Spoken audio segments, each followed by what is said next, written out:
Avoir la localisation de ses amis, c'est tellement le divertissement. Quand tu passes un certain stade dans une amitié et que tu as assez confiance en la personne et qu'elle, elle a assez confiance en toi, tu peux te permettre de partager ta localisation avec elle. À partir du moment où j'aurai ta localisation, parfois ça m'arrivera de la regarder. Et la localisation aussi des autres personnes que j'ai.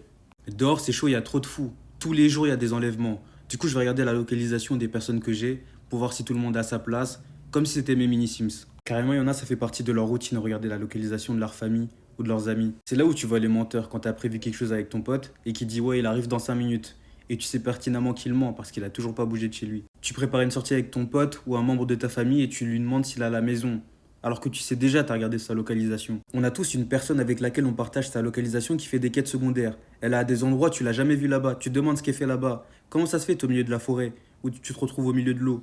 Moi, j'ai la localisation de mes parents et parfois ça m'arrive de la regarder pour voir s'ils sont bien à la maison, s'ils sont sortis, enfin pour voir si tout se passe bien quoi. En vrai, c'est important, je vérifie que tout le monde est là où il devrait être. Merci d'avoir partagé votre localisation, mais ne l'enlevez pas.